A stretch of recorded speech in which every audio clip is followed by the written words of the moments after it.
ಎಲ್ಲರಿಗೂ ನಮಸ್ಕಾರ. ಈ ದಿನ ಒಂದು ಹೊಸ ಅಧ್ಯಯನದ ಸಂಶೋಧನಾತ್ಮಕ ಚಿಂತನೆಯ ಒಂದು ಹೊಸ ವಿಷಯವನ್ನು ನಾನು ವೀಕ್ಷಕರಿಗೆ ಪರಿಚಯ ಮಾಡಿಸಿಕೊಡುವ ಪ್ರಯತ್ನ ಮಾಡ್ತಾ ಇದ್ದೇನೆ. ಇಲ್ಲಿ ನಾನು ಮುಖ್ಯವಾಗಿ ಗಮನದಲ್ಲಿರಿಸಿಕೊಂಡಿರುವಂಥದ್ದು ಸಮಾಜಶಾಸ್ತ್ರೀಯ ವಿಷಯಗಳಲ್ಲಿ ಆಸಕ್ತಿ ಇರ್ತಕ್ಕಂಥವರು, ವಿಶ್ವವಿದ್ಯಾಲಯಗಳ ಮಟ್ಟದಲ್ಲಿ ಸಂಶೋಧನೆಗೆ ತೊಡಗಿರ್ತಕ್ಕಂಥವರು ಮತ್ತು ಬೋಧನಾ ವಿಷಯದಲ್ಲಿ ತೊಡಗಿರ್ತಕ್ಕಂಥವರು ಮತ್ತು ಸಾಮಾನ್ಯವಾಗಿ ಸಾಮಾಜಿಕ ಸಮಸ್ಯೆಗಳ ಬಗ್ಗೆ ಚಿಂತನೆ ಮಾಡ್ತಕ್ಕಂಥವರು, ಇಂಥವರನ್ನೆಲ್ಲ ನಾನು ಗಮನದಲ್ಲಿರಿಸಿಕೊಂಡು ಇದು ಅಲ್ಪರ ಆಸಕ್ತಿಯ ವಿಷಯ ಅನಿಸಿದರೂ ಕೂಡ ನಾನು ಪರಿಶ್ರಮಿಸಿದ ಈ ವಿಷಯ ಇದೊಂದು ದಾಖಲೆಯಾಗಿ ಉಳಿಯಬೇಕು ಮತ್ತು ಇದನ್ನು ಪುಸ್ತಕ ರೂಪದಲ್ಲಿ ನಾನು ಮುಂದೆ ಹೊರತರಬಹುದು, ತರದೆಯೂ ಇರಬಹುದು. ಇದು ಹೇಗಾದರೂ ಇದು ಒಂದು ದಾಖಲೆಯಾಗಿ, ಶಾಶ್ವತ ದಾಖಲೆಯಾಗಿ ಉಳಿಯಬೇಕು ಮತ್ತು ಇದು ವಾಚಕರಿಗೆ ಪ್ರಯೋಜನವಾಗಬೇಕು, ಸಹೃದಯರಿಗೆ ಪ್ರಯೋಜನವಾಗಬೇಕು ಅನ್ನುವ ಆಸಕ್ತಿಯಿಂದ ಈ ವಿಷಯವನ್ನು ನಾನು ಇವತ್ತು ಪರಿಚಯ ಮಾಡಿಕೊಡುವ ಮೊದಲ ಕಂತಾಗಿ ಪ್ರಾರಂಭ ಮಾಡ್ತಾ ಇದ್ದೇನೆ ಅಂತ ಹೇಳಲಿಕ್ಕೆ ನನಗೆ ಸಂತೋಷವಾಗ್ತದೆ. ಇದನ್ನು ನಾನು ವಾಚನ ಮಾಡ್ತಾ ಹೋಗ್ತಾ ಇರುವಾಗಲೇ ಸ್ಕ್ರೀನ್ ಮೇಲೆ ಇದನ್ನು ಡಿಸ್ಪ್ಲೇ ಮಾಡ್ತಾ ಹೋಗೋದ್ರಿಂದ ಇದು ವಾಚಕರಿಗೆ ಎರಡು ರೀತಿಯಲ್ಲಿ ಪ್ರಯೋಜನ ಆಗ್ಬೋದು ಅಂತ. ಒಂದು, ನೋಡಿ ಅಕ್ಷರಗಳನ್ನು ಬರ್ಕೋಬಹುದು, ಅಥವಾ ನಮ್ಮ ಮಾತಿನಲ್ಲಿ ಓದಿನಲ್ಲಿ ಏನಾದರೂ ವ್ಯತ್ಯಾಸವಾದರೆ ಅದನ್ನು ಅಲ್ಲಿ ಕಣ್ಣಿನಲ್ಲಿ ನೋಡಿ ಅದನ್ನು ಸರಿಪಡಿಸಿಕೊಳ್ಳಬಹುದು ಮತ್ತು ಅದನ್ನು ಸ್ಲೋ ಆಗಿ ನಾವು ಮೂವ್ ಮಾಡಿ ನೋಡಿಕೊಂಡು ಬೇಕಾದಾಗ ಅದನ್ನು ಬೇಕಾದಷ್ಟು ಸಾಲುಗಳನ್ನು ಹೆಕ್ಕಿ ತಗೋಬೋದು ಅನ್ನೋ ಇಂಥ ಒಂದು ಉದ್ದೇಶವನ್ನು ಇಟ್ಕೊಂಡು ನಾನು ಸ್ಕ್ರೀನ್ ಮೇಲೆ ಡಿಸ್ಪ್ಲೇ ಮಾಡ್ತಾ, ನಾನು ಮರೆಯಾಗಿದ್ದು ಸ್ಕ್ರೀನ್ ಮೇಲೆ ಡಿಸ್ಪ್ಲೇ ಮಾಡ್ತಾ ಈ ವಿಷಯವನ್ನು ನಾನು ವಾಚಿಸ್ತಾ ಹೋಗ್ತೇನೆ. ಮತ್ತು ಈ ಕುರಿತಾಗಿ ಎಲ್ಲ ವಿಷಯವೂ ನನ್ನ ಅಧ್ಯಯನದ ಒಳ ಪುಟಗಳಲ್ಲಿಯೇ ಬರ್ತಾ ಇರೋದ್ರಿಂದ ನಾನು ಯಾವುದನ್ನು ಇಲ್ಲಿ ಹೆಚ್ಚು ಪರಿಚಯಿಸಿಕೊಡಲಿಕ್ಕೆ ಮತ್ತು ಆ ಪರಿಚಯ ಮಾಡಿಕೊಡೋದಕ್ಕೋಸ್ಕರವೇ ನಾನು ಸಮಯವನ್ನು ವೇಸ್ಟ್ ಮಾಡಲಿಕ್ಕೆ ಹೋಗೋದಿಲ್ಲ.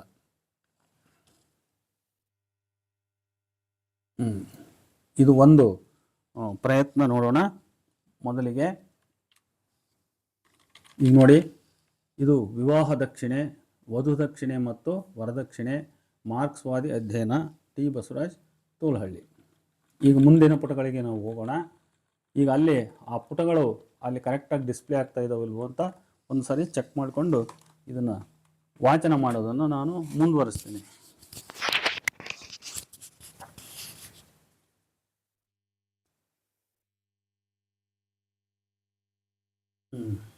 ಸರಿ,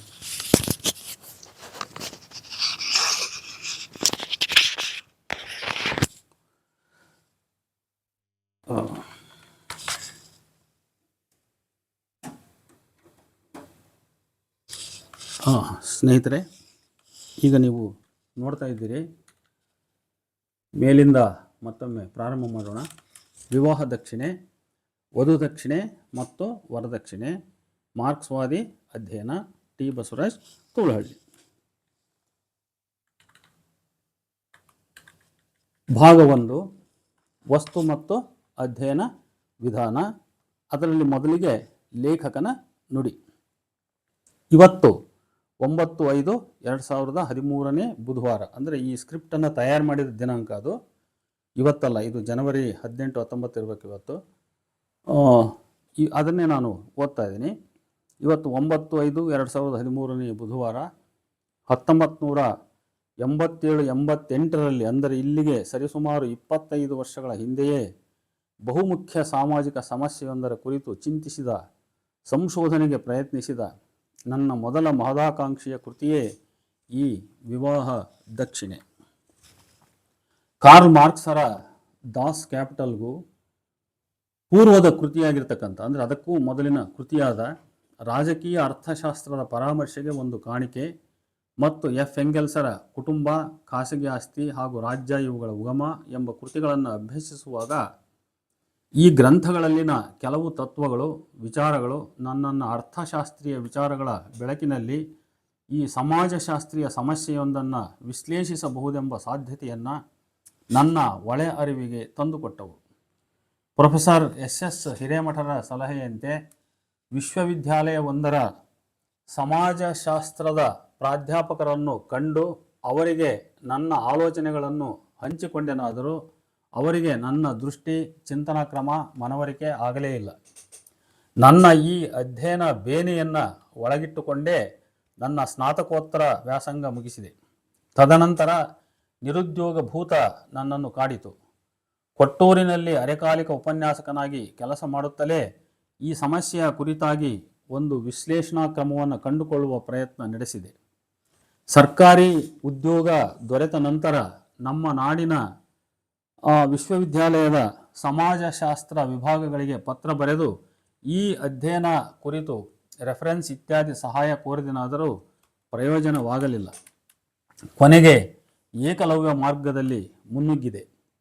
ಕೆಲವು ಪರಿಚಿತರ ನೆರವಿನಿಂದ ವಿಶ್ವವಿದ್ಯಾಲಯದ ಗ್ರಂಥಾಲಯಗಳಿಗೆ ಹೋಗಿ ಬೇಕಾದ ಪುಸ್ತಕಗಳ ನೆರಳಚ್ಚು ಪ್ರತಿ ಪಡೆದು ಅಧ್ಯಯನ ಮುಂದುವರಿಸಿದೆ. 2001ರಲ್ಲಿ ಇನ್ನೇನು ಇದು ಮುಗಿದೇ ಬಿಟ್ಟಿತು ಎನ್ನುವಷ್ಟರಲ್ಲಿ ನನ್ನ ಎಡ ಕಿಡ್ನಿಯ ಸಿಸ್ಟ್ಸ್ ಡಿರೂಫ್ ಮಾಡಿಸಿಕೊಳ್ಳಬೇಕಾಯಿತು. ಹಾಗಾಗಿ ಈ ಕೆಲಸ ಮಧ್ಯದಲ್ಲಿಯೇ ನಿಂತು ಹೋಯಿತು. ಈ ಕೃತಿ ರಚನೆಗೆ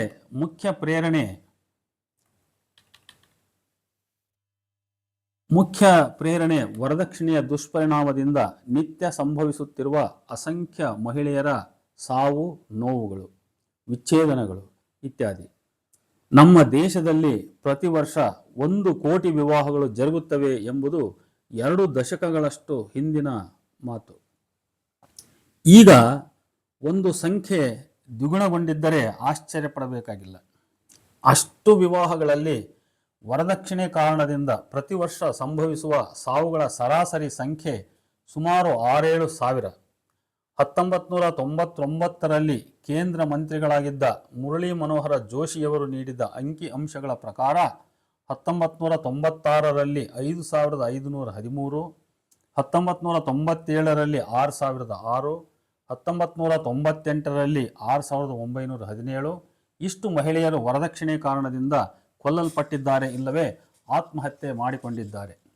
1997ರ ಅಂಕಿ ಅಂಶದ ಪ್ರಕಾರ ಅಂಥ ಸಾವುಗಳು ಅತ್ಯಧಿಕ ಸಂಭವಿಸಿದ ರಾಜ್ಯ ಉತ್ತರ ಪ್ರದೇಶ, ಬಿಹಾರ್ ಮತ್ತು ಮಧ್ಯಪ್ರದೇಶಗಳು ನಂತರದ ಸ್ಥಾನದಲ್ಲಿವೆ.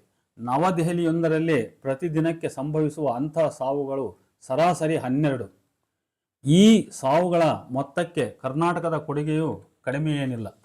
1989ರಲ್ಲಿ ಬೆಂಗಳೂರಿನ ವಿಕ್ಟೋರಿಯಾ ಆಸ್ಪತ್ರೆಯ ಫೋರೆನಿಕ್ಸ್ ಮೆಡಿಸಿನ್ ವಿಭಾಗ ನಡೆಸಿದ 3355 ಶವ ಪರೀಕ್ಷೆಗಳಲ್ಲಿ, ಅಂದರೆ ಅಟೋಪ್ಸಿ ಅಂತ ನಾವೇನು ಹೇಳ್ತೀವಿ, ಅದರಲ್ಲಿ 274 ಸಾವುಗಳಿಗೆ ವರದಕ್ಷಿಣೆಯೇ ಕಾರಣ.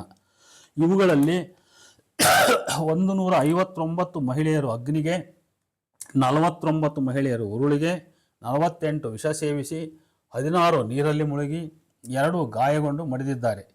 ಇದೇ ರೀತಿಯಲ್ಲಿ 1990ರ 3582 ಶವ ಪರೀಕ್ಷೆಗಳಲ್ಲಿ 338 ಮಹಿಳೆಯರ ಸಾವುಗಳಿಗೆ ವರದಕ್ಷಿಣೆಯ ಕಾರಣ.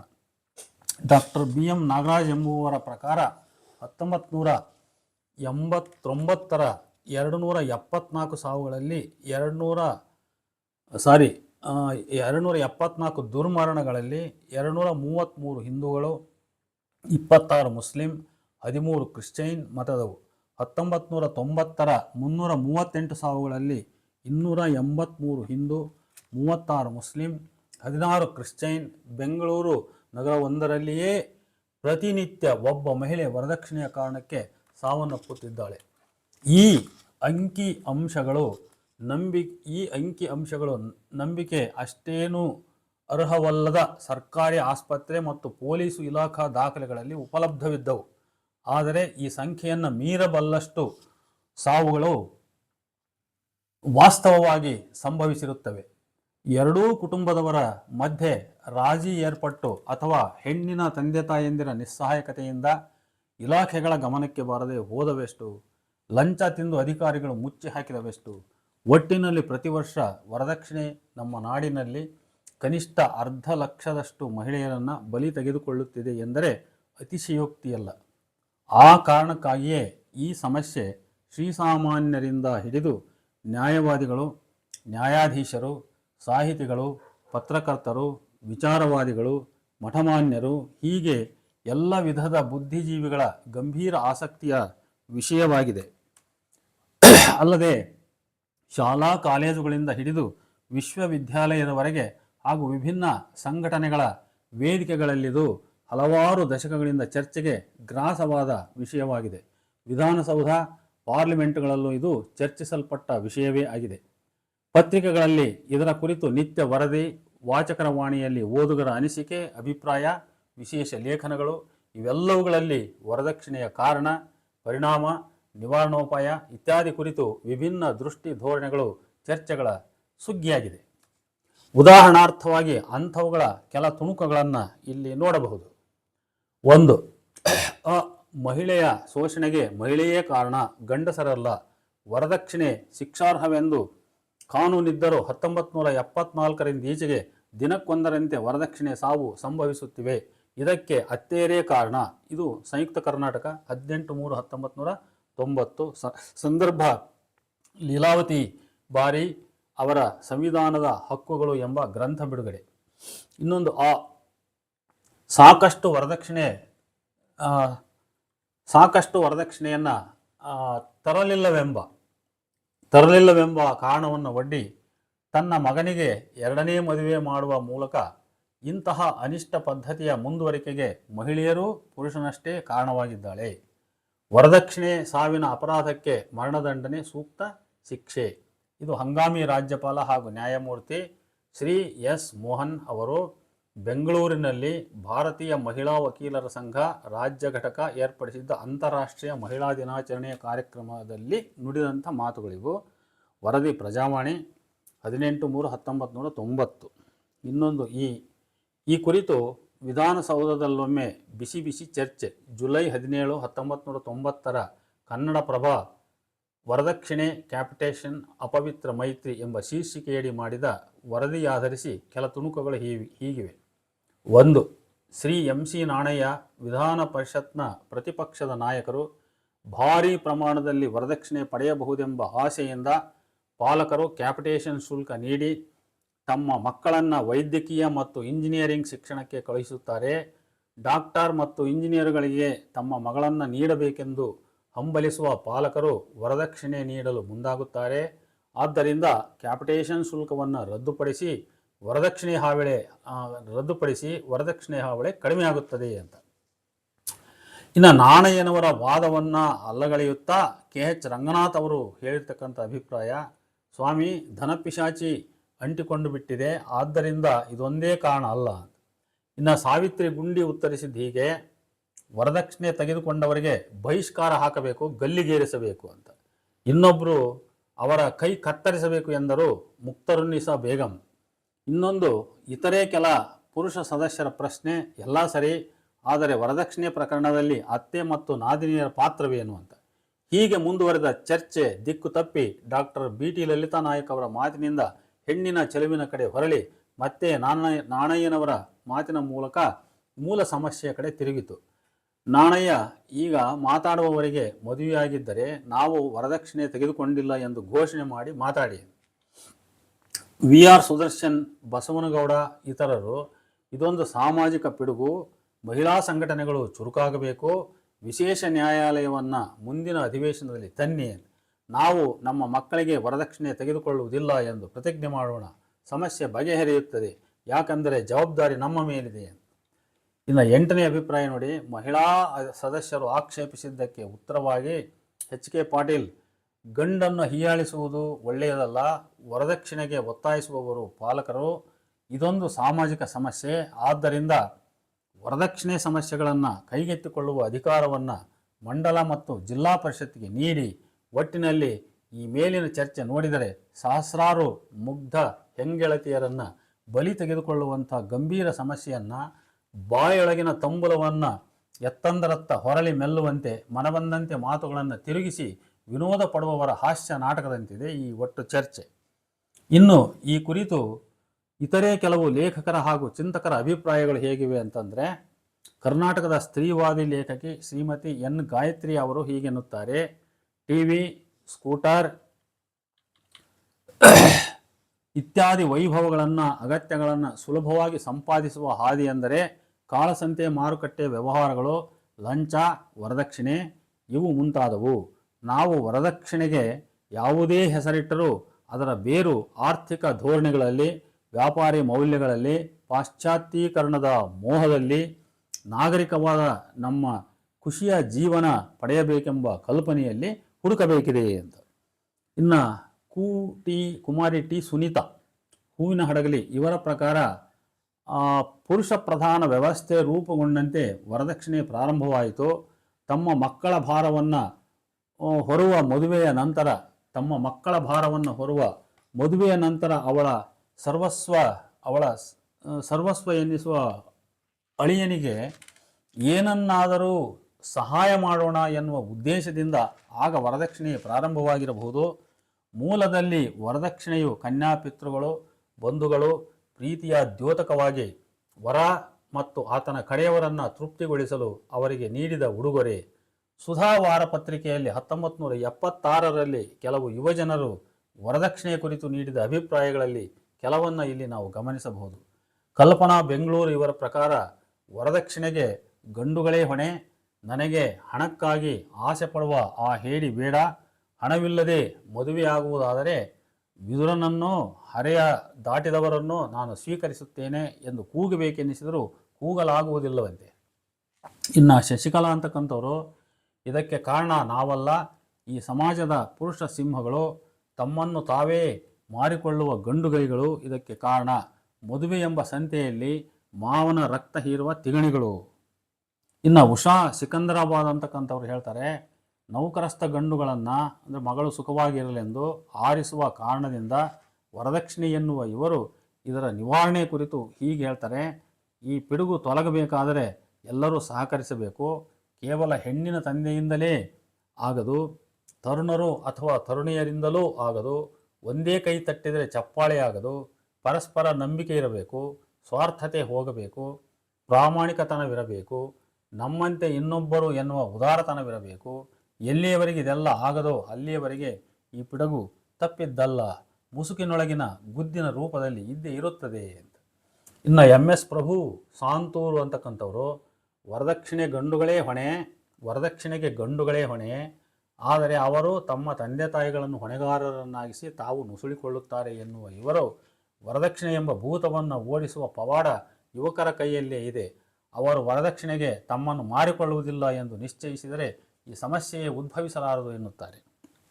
ಇನ್ನು KBS ಮೂರ್ತಿ ಹುಬ್ಬಳ್ಳಿ ಅಂತಕ್ಕಂಥವರು, ಬಡ ಕುಟುಂಬದ ವೈದ್ಯಕೀಯ ವಿದ್ಯಾರ್ಥಿಯಾದ ಇವರು ತಮ್ಮ ವಿದ್ಯಾಭ್ಯಾಸ ಮುಗಿಸಲು ಆರ್ಥಿಕ ಅಡಚಣೆ ಇರುವುದರಿಂದ ಆರ್ಥಿಕ ನೆರವಿಗಾಗಿ ಕನ್ಯಾಪಿತೃಗಳನ್ನು ಹುಡುಕುವುದಾಗಿ ಹೇಳುತ್ತಾರೆ.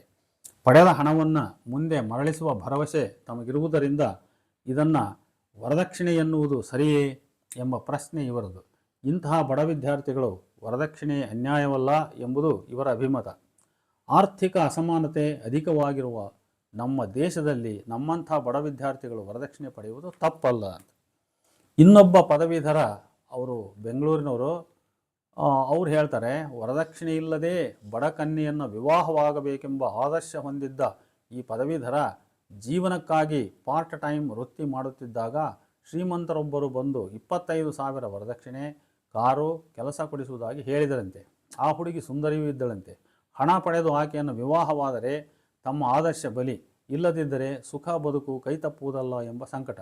ಹೀಗೆ ವಿವರಿಸುವ ಇವರು ಕೊನೆಗೆ ಹೀಗೆನ್ನುತ್ತಾರೆ, ಆಗ ನನ್ನ ಮಾವನಿಂದ ಹಣ ಸಿಕ್ಕಿದ್ದರೆ ಅದು ವರದಕ್ಷಿಣೆ ಅಲ್ಲ, ಸಹಾಯ. ಇನ್ನು ಕರ್ನಾಟಕದ ಜಗದ್ಗುರುಗಳಲ್ಲೊಬ್ಬರು 1984ರಲ್ಲಿ ಒಂದು ದೊಡ್ಡ ಸಮಾರಂಭವೊಂದರಲ್ಲಿ ಹೀಗೆ ನುಡಿದಿದ್ದರು, ವರದಕ್ಷಿಣೆಯನ್ನು ಕೇಳುವ ಗಂಡುಗಳು ಬಂದರೆ ಅವರನ್ನು ಕಸಪರಕೆ ಹಿಡಿದು ಬೆನ್ನಟ್ಟಿ ಮನೆಯಿಂದ ಓಡಿಸಿರಿ, ಅಂಥವರನ್ನು ಮದುವೆಯಾಗುವುದಿಲ್ಲವೆಂದು ಶಪಥಗೈಯಿರಿ ಅಂತ. ಹೀಗೆ ಅಭಿಪ್ರಾಯಗಳ ಪಟ್ಟಿ ಲಂಬಿಸುತ್ತಾ ಹೋಗುತ್ತದೆ. ಈ 4 ನಿಟ್ಟಿನ ಅಭಿಪ್ರಾಯಗಳು ವರದಕ್ಷಿಣೆಯ ಕುರಿತಾಗಿ ಒಂದು ಸಂಕೀರ್ಣ ಜನಮನೋಧರ್ಮವನ್ನು, ಸಮಸ್ಯೆಯ ಸಂಕೀರ್ಣತೆ, ಗ್ರಹಿಕಾ ಜಟಿಲತೆ, ಪಕ್ಷಪಾತತೆ ಹಾಗೂ ಸಂದಿಗ್ಧತೆ, ನೋವು, ಆಕ್ರೋಶ ಈ ಎಲ್ಲ ಭಾವನೆಗಳನ್ನು ಒಟ್ಟೊಟ್ಟಿಗೆ ವ್ಯಕ್ತಪಡಿಸುತ್ತವೆ. ನಾವಿಲ್ಲಿ ಮುಖ್ಯವಾಗಿ ಗಮನಿಸಬೇಕಾದುದು ಪಕ್ಷಪಾತತೆ ಮತ್ತು ಬೂರ್ಷ್ವಾ ಬುದ್ಧಿಜೀವಿಗಳ ನಿರರ್ಥಕ ವಕಾಲತ್ತು. ಸ್ತ್ರೀವಾದಿಗಳು ಪುರುಷನೇ ಈ ಪಿಡುಗಿಗೆ ನೇರ ಹೊಣೆಗಾರನೆಂದು ಆರೋಪಿಸಿ ಅವನನ್ನು ದಂಡಿಸಿದರೆ ಅಥವಾ ಅವರ ಮನೋಧರ್ಮದಲ್ಲಿ ಬದಲಾದರೆ ಈ ಪಿಡುಗು ತೊಲಗುತ್ತದೆಂದು ಅವರು ವಾದಿಸುತ್ತಾರೆ. ಇದಕ್ಕೆ ವಿರುದ್ಧವಾದ ನಿಲುವು ಪುರುಷವಾದಿಗಳದು. ಇವರು ಎಲ್ಲದಕ್ಕೂ ಸ್ತ್ರೀಯರೇ ಹೊಣೆ ಎನ್ನುತ್ತಾರೆ. ಕೆಲವರು ಕ್ಯಾಪಿಟೇಷನ್ ಹಾವಳಿಯೇ ವರದಕ್ಷಿಣೆಗೆ ಕಾರಣವೆನ್ನುತ್ತಾರೆ. ಕೆಲವರು ಈ ಸಮಾಜವೇ ಕಾರಣ ಎನ್ನುತ್ತಾರೆ. ಬಡತನದ ಅನುಭವವಿರುವವರು ಬಡತನ ಮತ್ತು ಆರ್ಥಿಕ ಅಸಮಾನತೆಯೇ ಇದಕ್ಕೆ ಕಾರಣ ಎನ್ನುತ್ತಾರೆ. ನೌಕರಸ್ಥ ಗಂಡುಗಳಿಗೆ ತಮ್ಮ ಹೆಣ್ಣು ಮಕ್ಕಳನ್ನು ಕೊಟ್ಟರೆ ಅವರು ಸುಖವಾಗಿರುತ್ತಾರೆಂಬ ಕೆಲವು ತಂದೆ ತಾಯಿಗಳ ಮಹದಂಬಲವೇ ಇದಕ್ಕೆ ಕಾರಣ ಎನ್ನುತ್ತಾರೆ. ಮತ್ತೆ ಕೆಲವರು ಒಟ್ಟಿನಲ್ಲಿ ಎಲ್ಲವೂ ಡಿಸ್ಕೋರ್ಡೆಂಟ್ ನೋಟ್ಸ್. ಇದೆಲ್ಲದಕ್ಕಿಂತ ಮಿಗಿಲಾದ ಗಂಭೀರ ತಪ್ಪೆಸಗುವವರು ಈ ಬೂರ್ಷ್ವಾವಾದಿ ಬುದ್ಧಿಜೀವಿಗಳು. ಈ ಸಮಸ್ಯೆಯ ಬೇರುಗಳು ಇದೇ ಬಂಡವಾಳಶಾಹಿ ಖಾಸಗಿ ಆಸ್ತಿ ವ್ಯವಸ್ಥೆಯಲ್ಲಿವೆ ಎಂಬುದನ್ನು ಅವರು ಅಪ್ಪಿತಪ್ಪಿ ನುಡಿಯರು. ಹಾಗೆಯೇ ವರದಕ್ಷಿಣೆ ತೆಗೆದುಕೊಳ್ಳುವ ಗಂಡುಗಳನ್ನು ಕಸಪೊರಕೆ ಹಿಡಿದು ಬೆನ್ನಟ್ಟಿ ಮನೆಯಿಂದ ಓಡಿಸಿ ಎನ್ನುವ ಸ್ವಾಮಿಗಳು ಖಾಸಗಿ ಶಿಕ್ಷಣ ಸಂಸ್ಥೆಯ ಮಾಲಕರಾದ ತಾವು ಪ್ರತಿಯೊಂದು ಶಿಕ್ಷಕ ಉಪನ್ಯಾಸಕ ವೃತ್ತಿಗೆ 4ರಿಂದ 8-10 ಲಕ್ಷ ಹಣ ತೆಗೆದುಕೊಳ್ಳುತ್ತಿರುವುದು ಸಹ ಒಂದು ಮುಖ್ಯ ಕಾರಣ ಎಂಬುದನ್ನು ಅವರು ಮನಗಾಣದೆ ಹೋಗುತ್ತಾರೆ. ನಮ್ಮ ಮುಂದಿನ ಅಧ್ಯಯನವು ಇಂತಹ ಬೇಜವಾಬ್ದಾರಿಯುತ ಪಕ್ಷಪಾತಪೂರ್ಣ ಅಭಿಪ್ರಾಯಗಳಿಗೆ ಸಮಂಜಸವಾದ ಉತ್ತರವನ್ನು ಕೊಡಬಲ್ಲದು ಅಂತ. ಇಲ್ಲಿ ನನ್ನ ರೆಫರೆನ್ಸ್ ಇದು ಸುಧಾವಾರ ಪತ್ರಿಕೆ 1912-11-1989, ಸಂಯುಕ್ತ ಕರ್ನಾಟಕ 22-12-1999, ದಿನ ಬಿಟ್ಟು ದಿನ Harapanahalli 22/2/1999, dowry the ashes of sacred dreams by Daksha Hathi, Deccan Herald January 3, 1992. ಆಮೇಲೆ ಪುಸ್ತಕ 65 ಮಹಿಳೆ ಬಿಡುಗಡೆಯ ಹಾದಿಯಲ್ಲಿ ಅನ್ನುವಂಥದ್ದು. ಆಮೇಲೆ ದಿನ ಬಿಟ್ಟು ದಿನ ಹರಪನಹಳ್ಳಿ 22/2/1990.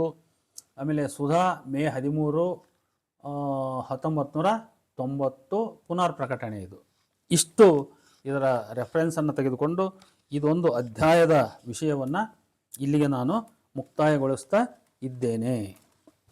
ಇನ್ನು ಮುಂದಿನ ವಿಚಾರವನ್ನು ಇನ್ನೊಂದು ಅಧ್ಯಾಯದಲ್ಲಿ ನಾನು ಹೇಳ್ತಾ ಹೋಗ್ತೀನಿ.